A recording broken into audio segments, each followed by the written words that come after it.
Hi friends, आपण आज जे कानाचे मोठे झालेले होल असते ते रिपेअर करण्याचे काम करणार आहोत. जे माझे क्लायंट आहे त्यांचे कानाचं होल हे भरपूर प्रमाणात मोठं झालेलं होतं. त्यासाठी मी एका स्टिकच्या साहाय्याने ते पूर्णतः साफ करून घेत आहे. त्यात भरपूर जम्स वगैरे असतात, ते क्लीन करणं खूप गरजेचं असतं. त्यासाठी आपण पूर्ण साफ करून घेत आहोत. आपल्याला दिसेलच पुढे त्यात थोडाफार असा मळ पण निघलेला आहे, त्यामुळे ते क्लीन करणं गरजेचं असतं. हा आता आपला पूर्ण क्लीन झालेला आहे, हे बघा. आता यानंतर आपण त्याच्यात जी ग्लू असतं होल रिपेअर करण्याचं, ते ग्लू लावून आपण तो कान चिकटवून घेणार आहोत. हा कान पूर्णतः चिकटला जातो, त्यानंतर मास येतं.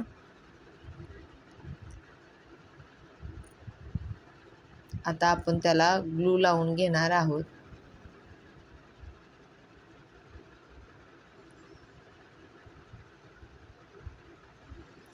हे लावल्यानंतर थोडीशी चुनचुन होतेच.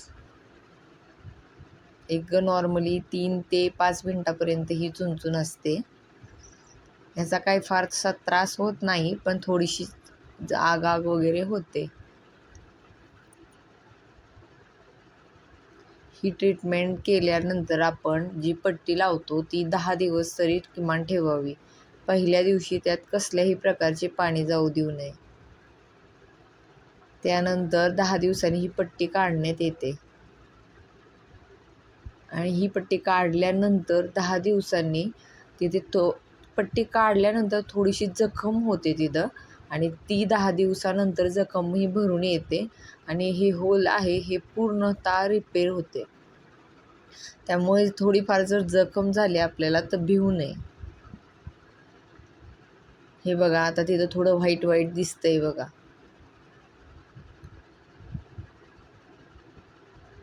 आता आपण याला चिकट टेप लावून घेणार आहोत.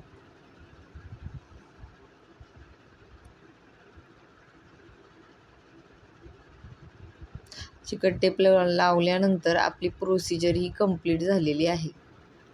यानंतर आपण क्लायंटला 10 दिवसानंतर बोलावणार आहोत आणि 10 दिवसांनी आपण त्यांची पट्टीही काढणार आहोत.